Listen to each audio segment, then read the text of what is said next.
Shalom. Di luar memang hujan, di sini dingin, tapi semangat kita tetap berapi-api. Katakan amin. Pagi hari ini saya bersyukur sekali karena setiap kita selalu diberkati Tuhan. Katakan amin. Bukan karena yang kita punya, tapi karena Dia yang punya. Katakan amin.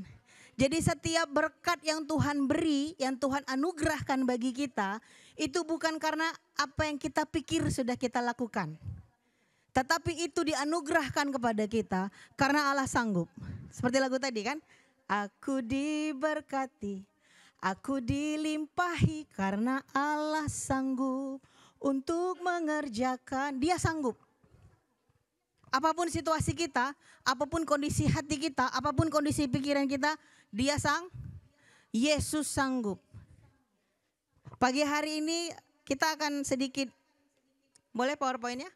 Kita akan sedikit mereview, belajar, menambah pengetahuan sehingga keyakinan kita miliki tidak gampang goyah. Katakan amin. Awal tahun Bapak Gembala share dengan kita kebenaran firman Tuhan tentang Jesus walk before us. Tuhan Yesus berjalan di hadapan kita. Artinya Tuhan Yesus sudah menyelesaikan segala sesuatunya. Contoh nih, contoh. Apa nih namanya? Tiang ini adalah Tuhan Yesus. Tuhan Yesus sudah lalui semua, kita di belakangnya. Artinya adalah Tuhan Yesus bilang gini, sini nak, sudah selesai, ikut aku. Jangan ragu. Beberapa bulan kemudian Bapak Gembala share dengan kita tentang berjalan di atas air. Masih ingat Bapak Ibu jemaat Tuhan, berjalan di atas air? Ya, berjalan di atas air dari 12 murid yang respon cuma 1. Walaupun dalam proses responnya ada satu dalam tanda kutip menurut kita kegagalan Petrus karena dia tenggelam. Tapi Petrus respon. Berjalan di atas air itu memang ketetapan Tuhan bagi kita. Sama-sama kita katakan berjalan di atas air adalah ketetapan Tuhan bagiku. Bukan perkara kita harus jatuh, enggak. Bukan perkara wah ini coba-coba nih kalau ditolong puji Tuhan, enggak ditolong puji Tuhan. Enggak pakai coba-coba. Memang Petrus coba-coba? Enggak. Mungkin waktu Petrus disuruh Tuhan berjalan di atas air, dia agak celup-celup sikit kan. Kok lembut air ini ya? Kok kayaknya agak keras ya? Enggak. Firman Tuhan berkata, Petrus segera berjalan di atas air. Kita tahu Petrus adalah salah seorang murid Yesus yang punya respon yang bagus, tapi kadang-kadang nyeleneh gitu ya. Tuhan, siapa yang mau bunuh engkau? Aku bunuh duluan. Pas waktu Yesus ditangkap kayak sama ini, dia duluan yang lari. Dia duluan yang tebas kuping perwira Romawi itu. Tentara Romawi, bukan perwira. Artinya ketika Tuhan bilang, ayo berjalan di atas air bersamaku. Tuhan taruhkan keyakinan dalam diri kita. Bapak Gembala share banyak tentang bahwa kita terdiri dari 3 dimensi, roh, jiwa, dan tubuh. Bagaimana segala sesuatunya selesai dalam roh. Tapi kita butuh jiwa untuk menyampaikannya kepada daging kita supaya itu terlaksana. Makanya dibilang roh itu penurut, daging lemah. Yang kuat apa? Jiwa. Kuat jiwa kita berserah kepada Tuhan. Kuat jiwa kita memikirkan Kristus. Maka dalam kondisi apapun, tantangan apapun, saya tidak mau bilang masalah. Karena kayaknya kalau masalah semua punya masalah ya. Kecil, besar. Tapi berbicara tentang tantangan hidup, pergumulan hidup menjadi lebih baik. Itu akan terjadi kalau kita punya jiwa yang kuat yang selalu bersumbu kepada Kristus. Lebih lanjut lagi kita masuk masa pencurahan Roh Kudus. Yang ikut training kemarin 3 hari, boleh angkat tangan? Ikut training doa? Kita belajar banyak. Yang lain ketinggalan? Enggak. Pasti ada masanya di mana Roh Kudus akan mengajarkan. Katakan amin. Tapi selama 3 hari kita di training bahwa doa harusnya menjadi satu kesukaan. Doa bukan kewajiban dan tugas. Doa bukan sesuatu yang terpaksa kita lakukan kalau kita dalam kondisi terjepit. Tapi doa, saya selalu ingat nih, pelajaran hari pertama, Senin, Sis Catherine bilang, something that flowing from inside out. Sesuatu yang mengalir dari dalam keluar. Yang manis, sedap didengar. Suci, baik, patut disebut sebagai kebajikan. Itu doa.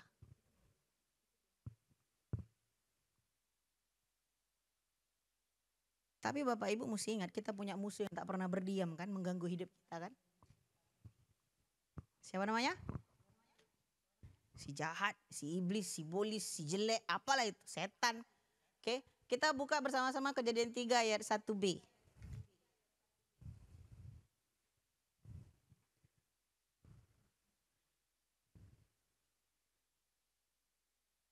Oke, Kejadian 3 ayat 1b. Saya bacakan buat Bapak Ibu, sudah buka kitabnya? Oke, saya bacakan. Ular itu berkata kepada perempuan itu, tentulah Allah berfirman, semua pohon dalam taman ini jangan kamu makan buahnya, bukan? Atau mungkin ngomongnya gini, benar, nggak benar kan Tuhan melarang makan buah-buahan ini? Tuhan nggak melarang kalian makan buah-buahan di tempat ini kan? Atau lebih parah, sebenarnya Tuhan itu baik gak sih samamu? Sampai engkau ada larangan makan buah di pohon? Lihat cara iblis menggocoh pikiran manusia.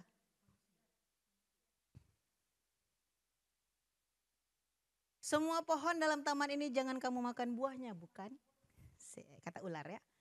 Terus di bahasa Indonesia masa kini bilang gini, apakah Allah benar-benar melarang kalian makan buah-buahan dari segala pohon di taman ini?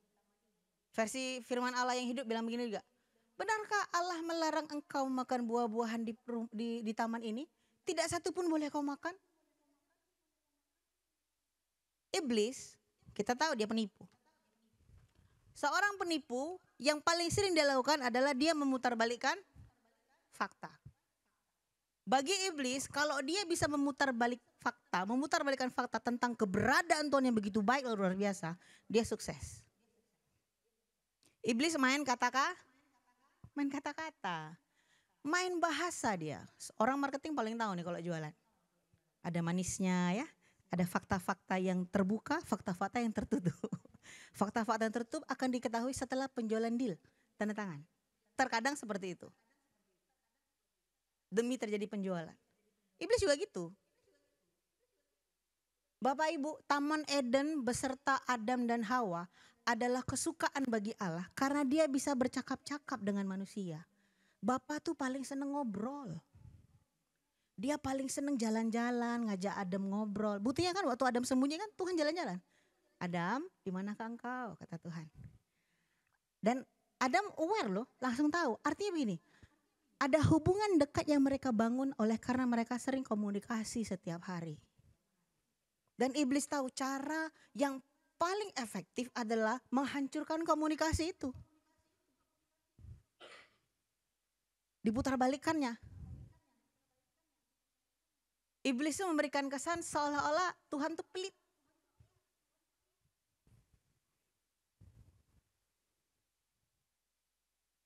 Semua pohon dalam taman ini jangan kamu makan buahnya. Hawa tahu nggak semua pohon itu boleh dimakan? Tahu banget, kan Adam udah ngomong. Iblis tuh berusaha memberikan gambaran kepada Hawa, Tuhan tuh tidak sepenuhnya baik, tidak sebaik yang kau pikirkan. Saya mau katakan kepada kita jemaat Tuhan, waktu kita membiarkan Yesus memimpin langkah kita, walk before us, berdiri, berjalan di depan kita, ataupun Tuhan ajak kita untuk jalan di atas air, yang ini pasti terjadi. Karena apa? Karena yang kita tengok kiri kanan, kayaknya sama masalah kami. Kok dia lebih ditolong Tuhan ya? Tuhan ini pilih kasih.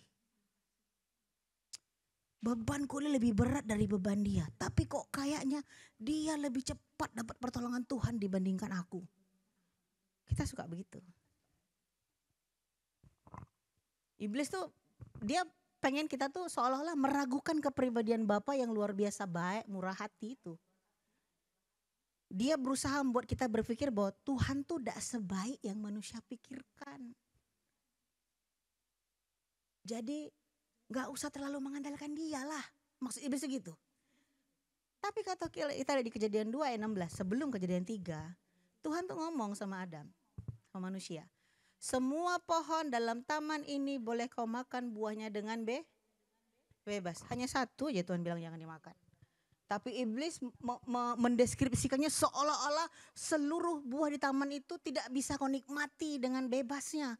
Ada batasan-batasan yang kuat, ada aturan-aturan yang kau ikuti, ada konsep-konsep, ada pola pikir, ada apa. Pokoknya kayaknya iblis itu bersusah ya gitu. Kita suka kan? Sampai ada pernyataan begini, kalau bisa dibuat susah, kenapa dibuat gampang? Kita suka buat susah diri kita sendiri loh. Di sini nggak ada. Bapak Ibu, saya mengajak kita untuk buka Efesus 4.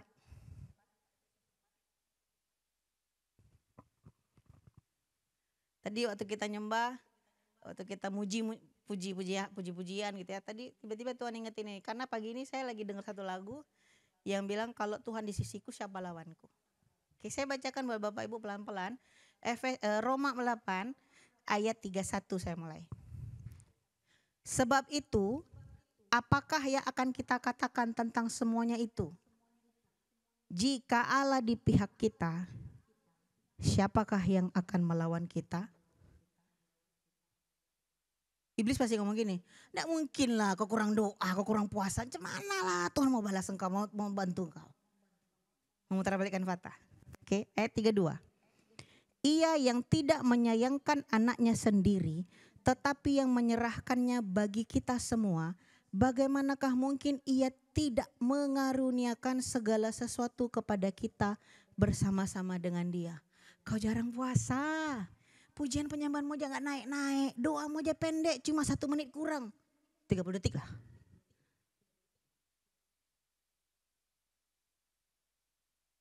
Kenapa saya buka dengan pernyataan ini?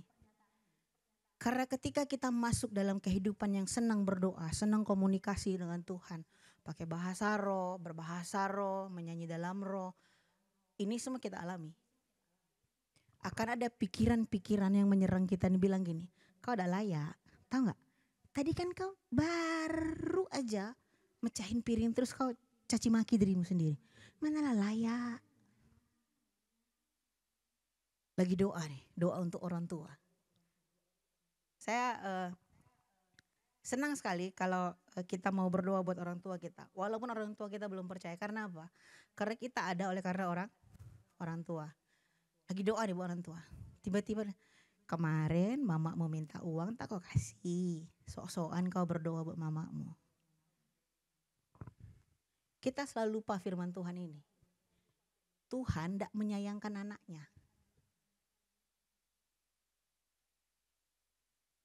Tuhan tidak menyayangkan posisinya di sorga.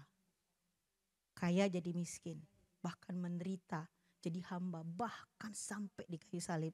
Untuk menyatakan bahwa kita layak datang ke Dia, bukan karena usaha kita. Amin. Amin Bapak Ibu jemaat Tuhan. Doa tuh gak susah. Saya belajar mengikuti, dulu saya tidak suka berdoa ya. Apalagi saya dulu masuk dalam satu pelayanan yang begitu kuat tata peraturannya, tata aturannya bahwa mau jadi WL harus ikut ini. Mau jadi, saya dulu gembala dalam satu pelayanan persekutuan pemuda, persekutuan mahasiswa di beberapa kampus. Kamu harus ikut kelas ini. Jadi banyak yang harus diikuti. Satu sisi itu baik karena untuk memperlengkapi diri, tapi sisi lain itu menimbulkan beban. Termasuk berdoa. Dulu zaman lah ya. Masa-masa saya dulu ikut pelayanan di Kota Bandung, hampir setiap minggu, setiap bulan kita doa semalaman. Tahu ya doa semalaman ya, doa dari jam 9 malam sampai jam 5 pagi. Jam 6 saya sudah harus berangkat pelayanan, saya memimpin pujian dulu di Bandung. Saya harus berangkat dari tempat saya karena saya tinggal di Cimahi. Cimahi ke Bandung Tengah itu, ke Bandung bagian tengah itu jaraknya 1 jam. Dari sekre gereja pulang ke kosan untuk mandi jaraknya 1/2 jam. Jadi Bapak Ibu bisa bayangkan bagaimana terbangun oleh karena aktivitas. Ya. Saya paling gak suka doa. Kalau sudah diajak doa semalaman saya banyak lah, sakit perut lah, lembur kerja lah, pokoknya banyak lah. Gak punya duit lah untuk ongkosan, mahasiswa dulu, masih kerjanya masih belum sebagus sekarang. Jadi banyak alasan sehingga satu hari ada seorang pendoa syafaat gereja. Saya ingat tuh namanya, dia Ibu Roni saya, Kak Kasta, dia bilang begini, Abigail Kastaria namanya. Dia bilang gini, Ria, kalau kau gak suka doa, lepaskan semua bagianmu. Karena dirimu dibangun dalam ruang doa. Itu pola pengajaran zaman dulu ya. Karena memang kami dituntut untuk jaga stamina, baik rohani maupun fisik. Tapi macam mana jaga fisik ya? Selesai doa, langsung pelayanan sampai jam 7 malam, pulang sampai rumah jam 9. Jam 6 pagi saya sudah berangkat kerja. Karena dari tempat kosan ke tempat kerja, dari Cimahi ke Kota Padalarang yang macetnya, saya butuh waktu sekitar 1,5 jam naik angkot. Dulu belum punya kendaraan sendiri. Jadi saya begitu tidak menyukai yang namanya aktivitas doa. Bagi saya melelahkan. Duduk, bersila, bersujud. Saya suka. Tapi saya tidak suka dengan jadwal doa yang begitu banyak dalam kehidupan pelayanan saya waktu itu ya. Sampai kakak itu ngomong, kamu dibangun dalam kehidupan doamu. Pertahananmu bukan perkara kau sehat, kau kuat, makan vitamin, teratur makan. Tapi kalau secara roh kau lemah dek, kau lemah. Sampai firman Tuhan, roh penurut, daging lemah. Jangan dibalik. Roh lemah, daging penurut, jangan. Bahaya itu, bisa gila kita. Kalau rohnya lemah, daging penurut, kira-kira apa yang terjadi? Bapak Ibu bisa pikirkan sendiri. Nah, yang iblis mau lakukan, saya bukan menceritakan tentang iblis enggak, nanti kita masuk ke sini. Supaya setiap firman Tuhan yang kita dengar, yang kita baca, yang kita renungkan, bahkan yang mungkin tidak sengaja terlintas dalam pikiran dia, bisa segera dia gantikan dengan fakta yang terbalik. Karena apa? Karena itu membuat kita berhenti untuk percaya dan berkata-kata alias berdoa. Di saat pikiran sudah terdistraksi, sudah teralihkan, sudah mulai memikirkan fakta, oh iya ya, oh iya ya, oh iya. Saat itu kita berhenti untuk percaya dan berdoa, berkata-kata. Susah bagi kita ngomongnya. Ngomong berdoanya. Saya bacakan lagi Roma 8 tadi ya, ayat 33 sampai 34. Ini selingan ya, belum dengan khotbah gitu ya. Oke. Siapakah yang akan menggugat orang-orang pilihan Allah? Siapa? Allah yang membenarkan mereka. Siapakah yang akan menghukum mereka? Siapa? Kristus Yesus yang telah mati, maksudnya Kristus yang menghukum kita. Bahkan lebih lagi yang telah bangkit, yang juga duduk di sebelah kanan Allah, yang malah jadi pembela bagi kita. Ingat, waktu pikiran, waktu fakta yang terbalik itu mulai terjadi, diputarbalikkan dalam kehidupan kita terjadi. Ingat, pembelanya sudah ada. Langsung ngomong, Yesus tolong aku. Instantly Kak, secara cepat, iya ditolong, otomatis. Siapakah yang akan memisahkan kita dari kasih Kristus? Penindasan atau kesesakan atau penganiayaan atau kelaparan atau kelanjangan atau bahaya atau pedang? Seperti ada tertulis, wah bla bla bla bla. Maksudnya begini loh, bagi Tuhan Yesus tidak ada yang dapat memisahkan dia dari kita. Kalau kita mungkin sakit sedikit, Tuhan tidak peduli. Kurang duit sedikit, Tuhan tidak mengerti. Apalagi ya, hidup kayaknya berat sekali dijalani. Tuhan, memang hanya Dia yang Tuhan kasih, aku enggak. Tapi kalau dari pihak Yesus, tidak peduli Dia. I love you. Aku mengasihimu. Bapak surgawi itu tidak menyayangkan anaknya yang tunggal dari pihak Bapa, dikasih Yesus. Tuhan Yesus tidak memandang penting posisinya di sorga sebagai Tuhan, sebagai Raja segala raja. Dia pilih datang sama kita. Kenapa? Supaya kita bisa berkata-kata tentang kebaikannya. Supaya kita bisa berkata-kata menceritakan apa yang kita alami bersama Dia. Supaya Yesus juga bisa ngobrol sama kita tentang isi hatinya. Bagi Yesus tidak ada yang terlalu susah untuk dikerjakan. Katakan amin. Apa kondisi Bapak Ibu jemaat? Wah, Karya ngomongnya enak karena Karya kayaknya gak ada pergumulan. Iya sih, kayaknya kan. Tapi kalau diceritakan bisa panjang nih. Bisa 4 jam, 5 jam, sampai tengah malam. Tapi saya mau katakan pagi hari ini, kita punya bagian kita masing-masing. Dan musuh kita tahu bagaimana cara mengganggu kita, tahu. Dengan apa? Tipu muslihat aja, ngomong. Kan permasalahan itu sering terjadi karena omongan. Loh, gereja-gereja pecah juga karena kata-kata kan, karena bahasa roh. Jadi penting bagi kita untuk sadar bahwa si musuh kita, dia selalu berusaha membuat kita seolah-olah gini. Membuat seolah-olah di hadapan kita Tuhan itu pelit. Tuhan itu gak sebaik yang kita pikirkan. Dia selalu berusaha itu. Karena apa? Karena kan kita hidup di dunia. Daging nih, punya banyak keinginan kan. Nah dia selalu ganggu, dua hal ini aja. Karena kalau dua hal sudah kita alami, susah kita ngomong Tuhan itu baik. Kalau dua hal ini sudah seolah-olah tergambar dalam pikiran kita, susah bagi kita untuk mengakui bahwa Yesus semurah hati, Yesus adalah penyembuh, Yesus adalah juru selamat, Yesus tempat perlindungan, kubu pertahanan, menara, kekuatan. Oh susah. Kita buka sama-sama 2 Korintus 1 ayat 20 sampai 22.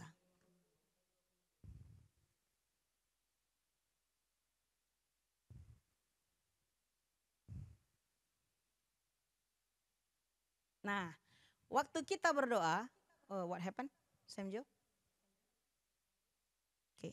Waktu kita berdoa, kita selalu pengen doa kita dijawab ya. Amin. Ya, kita baca rahasianya. 2 Korintus 1 ayat 20, mari sama-sama kita baca 1 2 3. Sebab Kristus adalah ya bagi semua janji Allah. Itulah sebabnya oleh Dia kita mengatakan amin untuk memuliakan Allah. Sebenarnya semua yang kita doakan sudah kita terima. Katakan amin. Sama seperti firman Tuhan bilang. Waktu itu terjawab, adakah Tuhan menemukan iman kita kepadanya di sana? Bukan masalah iman besar ataupun iman yang kecil. Not little faith, not big faith. Tapi ada iman enggak waktu Tuhan jawab? Doa kita tuh ya dan amin. 3 bulan yang lalu di tempat pekerjaan saya share sedikit. Saya mengalami sedikit guncangan karena ada beberapa outlet yang saya tangani tutup. Enggak beberapa sih, semua outlet yang saya tangani tutup. Bukan karena kesalahan saya, tapi memang karena kondisi pasar yang tidak memungkinkan untuk usaha ini dilanjutkan. Jadi besar pasak daripada tiang. Otomatis ini permasalahan mengenai gaji saya. Saya udah bilang sama abang saya yang di atas saya, sama abang Olga, saya cerita. Bla bla bla. Mereka bilang gini, berapa jadinya? Sekian bang. Cukup gak hidupmu dengan sekian? Bapak ibu saya jago ngitung. Kalau hitung duit nomor 1 ya kan? Apalagi mama, cepat. Ada persenannya malah. Hati-hati kalau mama hitung ya. Jadi saya mulai hitung-hitungan. Di kantor saya sudah tahu berapa akhirnya gaji saya berapa waktu itu. Karena dipotong habis karena 1, 2, 3, 5 outlet tertutup. Di kantor saya tulis. Yang pertama, biasa janji kepada Tuhan tiap bulan. Oke, cicilan rumah. Cicilan rumah tuh kan tidak bisa ditunda kan? KPR tuh kan tidak bisa dilupakan setiap bulan kan? Harus dibayar. Waktu saya lihat KPR, saya tulis, saya ketawa. Tuhan ini gak usah dihitung lagi lah. Udah tahu aku gak cukup. Udah lah Tuhan, gak apa-apa. Saya diam, saya pusing. 1 hari saya pusing di kantor kan. Saya mikir gini, aku percaya sih Tuhan aku gak bakal kekurangan. Lihat. Aku percaya sihnya itu loh. Aku percaya sih Tuhan, yakin sih aku Tuhan aku gak bakal gak makan. Kan selama tahun-tahun belakangan aku gak pernah gak makan, gak pernah aku kelaparan. Aku percaya sih Tuhan. Aku diam, dengerin khotbah. Di kantor aku karena aku sendiri, jadi masih agak bebas dengerin khotbah ya. Pasang khotbah Joseph Prince, Ivan, Pak Christian, pokoknya pasang semua. Tiba-tiba pas mau pulang, selesai saya beresin kantor, saya duduk sebentar. Saya dengar suara ngomong gini. Kalau bagimu percaya sih itu cukup, ya sudah.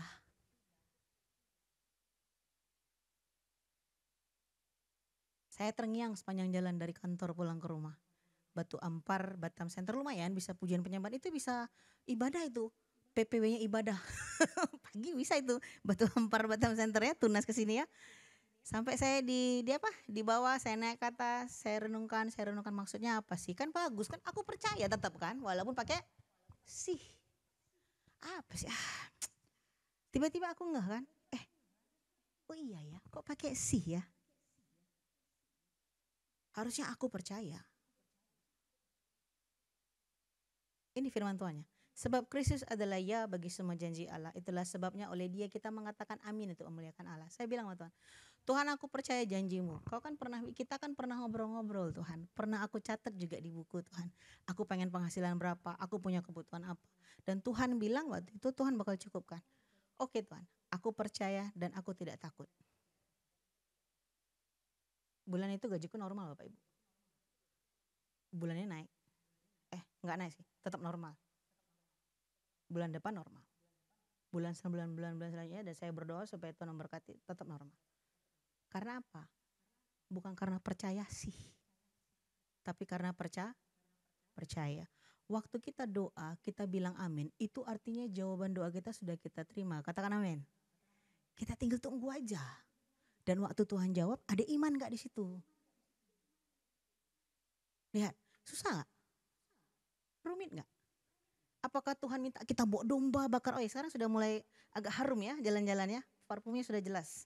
Ya apakah kita perlu bawa domba bakar? Oh Tuhan gitu. Potong bului enggak. Apa Tuhan suruh kita cari burung tekukur 2 biji. Kuliti bulu, bersihkan bulu baru dibakar? Enggak. Apakah Tuhan suruh kita puasa 40 hari? Enggak. Tuhan cuma bilang kalau aku jawab nak. Masih percaya enggak kalau aku jawab? Berdoa itu percaya dan berkata-kata. Tapi bagaimana caranya kita bisa berkata-kata kalau kita tidak pernah baca firman Tuhan? Amin. Bagaimana caranya kita mengerti apa yang mau kita minta? Kalau kita tidak pernah baca tentang Yesus. Kemarin selama 3 hari kita ditrain bahwa waktu kita berbahasa roh tuh kita membangun diri kita sendiri pertama. Yang kedua, waktu kita berbahasa roh, roh menyampaikan keluhan-keluhan yang tak terucapkan. Urana masyikere Bapak. 2 minggu yang lalu saya pas dari sini berangkat, saya pujian penyembahan dari atas ke bawah. Wah, saya bingung kan, kok kenceng kali gitu. Kok tiba-tiba Tuhan minta, kok Tuhan kayaknya aku harus bahasa roh, bahasa roh. Beneran ada tabrakan rupanya di situ. Puji Tuhan, saya sampai setelah tabrakan selesai. Artinya gini loh, roh menyampaikan keluhan-keluhan yang tak terucapkan. Saya sering mengalami seminggu yang lalu. Ternyata di daerah Sungai Panas ke Batu Ampar sana hujan deras. Saya masih di situ sarapan di Today's Coffee itu ya. Tempat saya sarapan kalau pagi-pagi. Saya asik bahasa roh aja sambil baca bahasa roh sambil sarapan kan. Ada apa ya Tuhan ya gitu kan. Kayak kita kan harus peka. Kalau si Catherine kemarin kita harus belajar untuk peka. Walaupun kita berbahasa roh, kita tetap harus melatih kepekaan kita. Dengar Roh Kudus ngomong apa. Tapi dia gak ngomong apa-apa. Cuma bilang tunggu, jangan berangkat. Saya sudah lihat jam 8.15. Wah bisa kayak Valentino Rossi nih kebut. Jam berapa Tuhan berangkat? Belum. 8.20. Ayolah Tuhan aku berangkat ya nanti.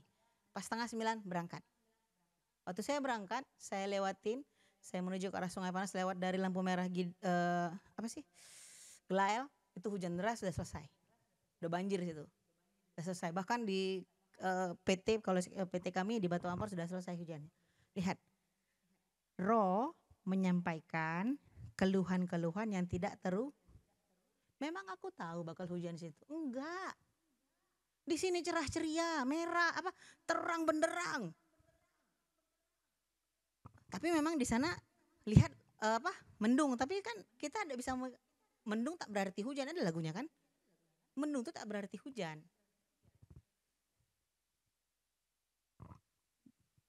Iya dan amin itu perkara Yesus. Jadi waktu kita doa, Yesus jawab. Waktu kita ngomong amin, kita terima jawaban doa. Jadi jangan lupa Bapak Ibu jemaat Tuhan, waktu kita berdoa, minta sesuatu sama Tuhan. Ya, jawabannya adalah ya. Oh enggak Kak, jawaban doa itu ada 3. Ya tidak, tunggu, enggak. Ya.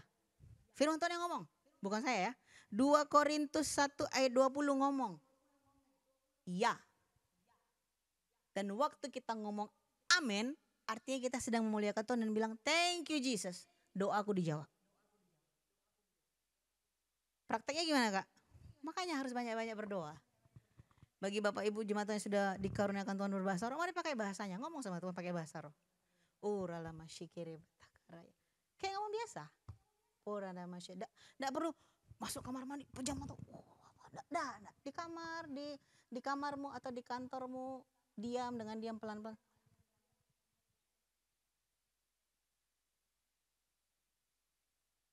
Saya kalau capek hanya satu yang saya lakukan. Saya duduk, saya bahasa roh. Aku capek Tuhan. Doa. Thank you Tuhan. Aku pulang. Karena kalau pulang jam 5 sore dari Batu Ampar itu hanya Tuhan yang tahu bagaimana padatnya.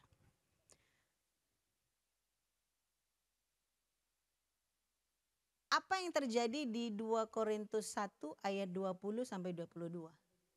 Kristus adalah ya dan amin untuk semua janji Allah. Pertama. Kemudian kita diteguhkan di dalam Kristus. Yang ketiga, Tuhan materaikan kita jadi kepunyaan Allah. Nah yang terakhir yang keren. Tuhan anugerahkan Roh Kudus sebagai jaminan dari semua yang telah ya. Itu bukan gitu harusnya. Disediakan untuk kita. Tuhan kasih Roh Kudus dalam diri kita. Jaminan. Jaminan supaya ketika kita butuh sesuatu, Roh Kudus langsung atau kalau Roh Kudus mengingatkan akan firman Tuhan yang kita dengar, yang kita baca. Karena apa? Karena tadi anaknya aja Tuhan rela. Yang lainnya lebih rela lagi Tuhan. Bagi Tuhan tidak ada yang terlalu sayang untuk dikorbankan. Enggak, karena gini. Konsep utamanya adalah Bapak Ibu perhatikan waktu di Taman Eden. Tuhan ciptakan Taman Eden 5 hari kan. Terus Tuhan ciptakan manusia pada hari ke-6. Tuhan kasih nafasnya, Tuhan kasih namanya. Terus Tuhan ajak apa? Ngobrol. Kejadian 1 ayat 28 Bapak Ibu boleh baca di rumah. Bagaimana Tuhan ngomong ke Adam. Beranak cucu ya, bertambah banyak ya. Usahakan ya yang sudah aku anugerahkan ya. Begini-begini ya. Terus Tuhan ajak dia tengok binatang. Terus Adam mulai kasih nama. Saya percaya waktu Adam mulai kasih nama sama binatang, ada Tuhan di sebelahnya. Karena waktu itu belum ada dosa. Terus waktu Tuhan bilang sama Adam dia boleh makan semua buah di taman itu. Tuhan tengok, Adam kayaknya butuh kawan untuk makan bareng. Untuk menikmati berkatku. Kasih. Tuhan kasih anugerahkan Hawa. Sama. Tuhan kasih saudara seiman di sekitar kita. Ya saya tahu. Kita semua harus mengalami yang namanya gesekan demi gesekan untuk membuat salah satu sama yang lain saling lebih cantik, lebih ganteng, lebih hebat, lebih luar biasa. Tapi saya mau bilang, Tuhan sediakan saudara seiman di sekitar kita supaya kita bisa sama-sama menikmati berkat Tuhan. Katakan amin. Kita jadi berkat buat dia jadi berkat buat kita jadi berkat buat orang lain dan itu merentet. Sehingga Yohanes 7 tema dari gereja ini mengalirkan aliran-aliran hidup itu terjadi.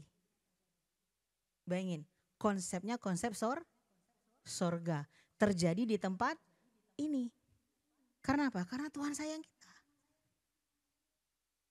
Makanya Tuhan tahu kita tidak bisa sampai ke Tuhan pakai jalan kaki naik sorga kan. Tak ada tangga menuju sorga itu ada. Tuhan kasih Roh Kudus. Makanya Yesus janjikan Roh Kudus, penghibur kata Tuhan Yesus. Terus firman Tuhan bilang Roh Kudus yang akan mengingatkan firman-Ku. Artinya gini, Roh Kudus akan mengingatkan kita tentang Yesus setiap saat dalam kehidupan kita. Di Ibrani 10 ayat 19 dibilang begini. Saudara-saudara, oleh darah Yesus kita sekarang penuh keberanian dapat masuk ke dalam tempat kudus. Waktu terjadi pemutarbalikan fakta dalam otak ini dan dalam kenyataan yang kita hadapi, akan ada ketakutan bagi kita untuk masuk ke dalam hadirat Tuhan. Kita sepertinya butuh selengkap senjata Allah untuk menghadap Kan lucu. Yang kita datangi Tuhan kita, kok kita pakai senjata? Salah. Kita butuh, maaf. Saya tidak anti dengan hal-hal ini ya. Cuma inilah kejadian yang sepertinya menjadi satu hal yang tidak penting yang kita lakukan. Kita butuh minyak urapan. Dulu saya dan Kak Reni pernah ikut training gitu, butuh semprot-semprot. Itu kepercayaan mereka. Butuh garam, emas murni, apalagi ya, panji-panji, apa gitu ya Kak, umbul-umbul ya, apalah. Tuhan tidak butuh itu, darahnya aja pakai. Yesus, aku percaya Engkau telah menguduskan aku dengan darahmu, Kau menyucikan aku. Terima kasih Tuhan. Waktu kita tertuduh lagi doa, cepat ngomong. Enggak, darah Yesus menyucikan aku. Aku berani karena Yesus. Kita harus ubah pola pikir kita bahwa kita berani karena Yesus, kita percaya karena Yesus, kita hidup karena Yesus. Kenapa? Supaya ketika kita menghadapi hantaman dunia, goncangan dunia, ya kita pasti terkena imbasnya. Enggak usah bohong lah. Ya, bagi yang kerja di perusahaan-perusahaan di PT-PT pasti mengerti akan kena imbas dari kondisi ekonomi global saat ini. Tapi saya mau bilang, waktu kita kena itu kita teguh berdiri. Karena apa? Kita punya keberanian masuk ke dalam hadirat Tuhan dan bilang, Tuhan tolong aku. Oh Yesus, aku percaya Engkau mampu memberikan pertolongan yang hebat dan dahsyat. Bukankah firman-Mu berkata bahwa segala perkara dapat kutanggung dalam Engkau memberikan kekuatan. Bukankah firman-Mu berkata Allahku akan memenuhi kebutuhan keperluanku menurut kekayaan dan kemuliaannya. Keberanian masuk ke dalam tempat kudus. Masuk, percaya, ngomong. Sama. Kalau kita mau ngomong sama orang di rumah kita, nggak mungkin kita ngomong itu pintu rumah ini kita teriak kan? Enggak, masuk. Ngomong. Kalau saya pulang sekolah dulu, kalau berani saya panggil mama saya dari depan gerbang itu ngamuk sama saya. Anak perempuan, teriak-teriak. Harus masuk rumah, Mak pulang. Sama, kita juga sama Bapak Surgawi gitu, punya keberanian. Saya berani masuk rumah orang tua saya ya karena saya anak kan. Sama, waktu kita berani masuk ke hadirat Tuhan oleh karena dari Yesus, karena kita anak, kita datang, kita ngomong, Bapak aku minta tolong boleh enggak? Kalau Bapak pasti jawab, boleh lah nak, apa yang bisa aku tolong? Katakan amin. Jangan malu-malu minta sama Tuhan. Karena kalau malu-malu kita rugi. Mungkin teman kita yang sepertinya persoalannya lebih mudah daripada kita ditolong berlipat kali ganda. Mungkin dia tidak malu-malu minta sama Tuhan. Mintanya tuh sampai hal yang mustahil aja. Di Alkitab ada yang bilang kan yang Sarah tuh sampai ketawa dia. Punya anak, gila lu, gue udah tua. Sampai ketawa dia. Mungkin kita mesti kayak gitu mintanya sama Tuhan. Sampai ketawa, gak percaya. Waduh Tuhan yang ku minta nih minta ampun. Tuhan. Mungkin harus sampai kayak gitu mintanya. Daripada Tuhan aku percaya. Makasih ya Tuhan. Kalau kau jawab terima kasih. Tidak kau jawab juga gak apa-apa. Ngapain doa? Ya kan? Ada seolah-olah bijak. Tapi tak ada isinya. Maaf ya. Banyak anak Tuhan ngomong itu. Aku gak apa-apa sih. Aku udah doa sih sama Tuhan. Ya kalau dijawab puji Tuhan. Kalau gak dijawab juga puji Tuhan. Aku tetap bersyukur. Jadi untuk apa berdoa? Untuk apa berdoa kalau kita tidak punya keyakinan bahwa Tuhan jawab? Makanya kita perlu baca firman. Roma 8 tadi bilang, 2 Korintus 1 tadi bilang, ya dan amin. Kita mulai ubah kebiasaan kita ya. Jangan, ya kalau dijawab, ada. Saya dulu begitu. Enggak usah orang lain. Ya gak apa-apa sih dijawab puji Tuhan. Kalau gak dijawab ya gak apa-apa lah, aku tak bersyukur. Gak dijawab nangis. Jadi kalau kita sudah berdoa, kita harus yakin. Kalau kita tidak yakin, untuk apa? Karena berdoa itu adalah percaya dan berkata-kata. 2 bulan yang lalu saya pernah share bahwa iman dan percaya adalah 2 kata yang sama. Iman itu ada dalam diri kita, percaya itu adalah tindakan kita. Artinya kita bertindak karena kita percaya. Kita berkata-kata, berdoa karena kita percaya. Kalau pernyataan yang keluar dari mulut kita seolah-olah kalau nggak dijawab nggak apa-apa, untuk apa kita doa? Sedih mungkin Tuhan dengar di atas. Aduh anakku, kok kau ngomong gitu? Aku pasti bisa nak. Di 2 Korintus 4 ayat 13 bilang gini, aku percaya sebab itu aku berkata-kata. Kenapa kita bisa berkata-kata? Kenapa kita percaya? Kita bisa berkata-kata karena ini Bapak Ibu. Saya menemukan ini sudah lama ya. Tapi diingatkan saya ingat waktu Pak Pendeta Joe Tarigan share di sini. Di Efesus 1 ayat 3. Saya bacakan, kita baca sama-sama yuk. 1, 2, 3. Terpujilah Allah dan Bapa Tuhan kita Yesus Kristus, yang dalam Kristus telah mengaruniakan kepada kita segala berkat rohani dalam sorga. Sorga, ingat, dimensi roh, jiwa, dan tubuh. Roh akan sampai ke tubuh kalau jiwanya kita bangun, kita kuat. Dan kita harus ingat bahwa Tuhan telah mengaruniakan, taruh dalam jiwa, pikiran perasaan kita. Tuhan sudah mengaruniakan segala berkat rohani dalam sorga. Diperjelas lagi di sini. Kita baca kebaca ya. Kolose 1 ayat 16. 1, 2, 3. Karena di dalam Dialah telah diciptakan segala sesuatu, ada di sorga dan yang ada di bumi, yang kelihatan, yang tidak kelihatan, baik singgasana maupun kerajaan, baik pemerintah maupun penguasa.